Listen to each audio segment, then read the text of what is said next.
গতকাল বিমানবন্দরে নেমে ডক্টর মোহাম্মদ ইউনূস বলেছেন যে এই বিজয়কে দ্বিতীয় স্বাধীনতা বলে তিনি আখ্যায়িত করেছেন এবং সাধারণ মানুষ যারা রয়েছে সেই সাধারণ মানুষজন বলছে যে দীর্ঘদিনের যে শাসন এবং মানুষের বাক স্বাধীনতা থেকে শুরু করে অন্যান্য যে অধিকারগুলো রয়েছে তার বিরুদ্ধে যে ছাত্র জনতা এক হয়ে লড়েছে, তারা দীর্ঘদিন আন্দোলন করেছে, সেই আন্দোলনের পরিপ্রেক্ষিতে কিন্তু একটি নতুন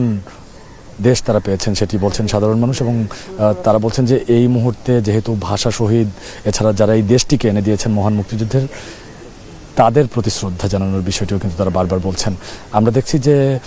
অন্তর্বর্তী সরকারের উপদেষ্টা মোহাম্মদ সালেউদ্দিন আহমেদ, বাংলাদেশ ব্যাংকের সাবেক গভর্নর, তিনিও কেন্দ্রীয় শহীদ মিনারে এসে উপস্থিত হয়েছেন এবং একই সঙ্গে আমরা এই উপদেষ্টা পরিষদের আরও একজনকে আমরা দেখতে পাচ্ছি। অর্থাৎ আমরা প্রথমে প্রধান উপদেষ্টা এবং তারপর কিন্তু আমরা দেখছি যে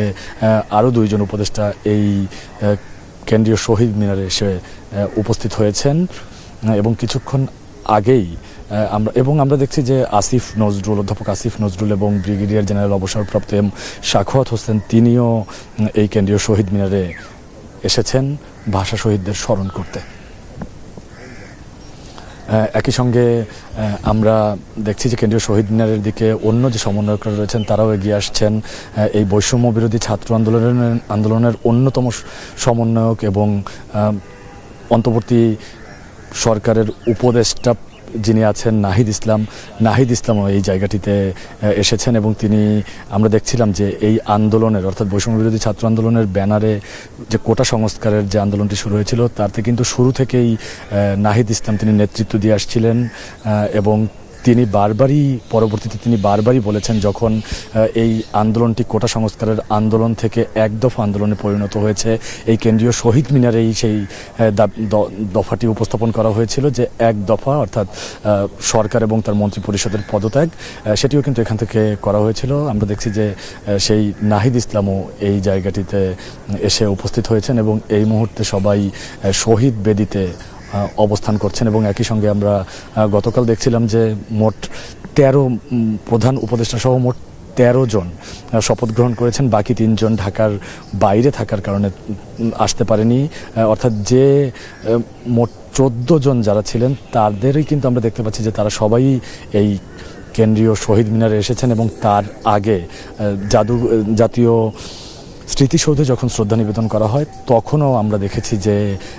ডক্টর মোহাম্মদ ইউনূস সহ বাকি যে উপদেষ্টারা রয়েছেন তারা সেখানে উপস্থিত হয়েছিলেন, তারা সেখানে উপস্থিত হয়ে শহীদদের স্মরণ করেছেন, যারা দেশের স্বাধীনতার জন্য প্রাণ দিয়েছেন তাদেরকে স্মরণ করছিলেন। আমি একটু জানিয়ে রাখি যে গতকাল দুপুর 2টার দিকে ডক্টর মোহাম্মদ ইউনূস বাংলাদেশে নামেন এবং তার আগেই ছাত্রদের যে রূপরেখা ছিল সরকার গঠন নিয়ে তাতে ডক্টর মোহাম্মদ ইউনূসের নাম প্রস্তাব করা হয় এবং তিনি গতকাল বাংলাদেশে নেমেই কিন্তু তিনি বলেছেন যে এই যে আন্দোলনটি হয়েছে সেই আন্দোলনকে দ্বিতীয় স্বাধীনতা হিসেবে আখ্যায়িত করেন তিনি এবং তারপর এই আন্দোলনে যিনি প্রথম শহীদ হয়েছেন অর্থাৎ রংপুর রোকেয়া বিশ্ববিদ্যালয়ের শিক্ষার্থী আবু সাঈদ তাকে স্মরণ করেন তিনি এবং তার সঙ্গে অন্যান্য যারা এই আন্দোলনকে ঘিরে প্রাণ হারিয়েছেন তাদেরকে স্মরণ করেন এবং একই সঙ্গে তিনি বলেন যে বাংলাদেশের যে তরুণ সমাজ রয়েছে সেই তরুণ সমাজ যে আমূল পরিবর্তন আনতে পারে তা ইতোমধ্যে তারা দেখিয়ে দিয়েছে এবং তাদের এই হাত ধরে যেন তাদের সৃজনশীলতা, তাদের মেধা এগুলোকে কাজে লাগিয়ে যেন দেশকে আরও এগিয়ে নিয়ে যাওয়া হয় সেজন্য তিনি কাজ করবেন। আমরা এই মুহূর্তে দেখছি যে প্রধান উপদেষ্টা ডক্টর মোহাম্মদ ইউনূসের সঙ্গে বাকি যে উপদেষ্টারা রয়েছেন এই অন্তর্বর্তী সরকারের তারা শ্রদ্ধা অর্থাৎ উপদেষ্টা মণ্ডলীর পক্ষে শ্রদ্ধা নিবেদন করা হচ্ছে এবং আমরা কিন্তু দেখছি যে দুই শিক্ষার্থী এই আন্দোলনের পুরোধা অর্থাৎ নাহিদ ইসলাম এবং আসিফ তাদের হাতেই কিন্তু তুলে দেওয়া হয়েছে এই শহীদদের প্রতি শ্রদ্ধা দেওয়ার দায়িত্বটি। অর্থাৎ তারা যে দেশে দ্বিতীয় বিজয় নিয়ে এসেছে, দ্বিতীয় স্বাধীনতা নিয়ে এসেছে, তাদের হাত ধরেই সেই স্বাধীনতাটির কিন্তু পূর্ণতা দিতে চাই আমরা দেখছি। এবং গতকাল ডক্টর মোহাম্মদ ইউনূস এই কথাটি বলছিলেন যে তরুণরা যে সংস্কারের জন্য এগিয়ে এসেছে, দেশের যে পরিবর্তনের জন্য এগিয়ে এসেছে, সেই পরিবর্তনের জন্যই তিনি কাজ করবেন এবং একই সঙ্গে বাংলাদেশ যেন একটি সুখী, সমৃদ্ধি, সুন্দর ভবিষ্যতের দিকে এগিয়ে যেতে পারে, সেই বিষয়টিও কিন্তু তিনি বারবারই আমাদেরকে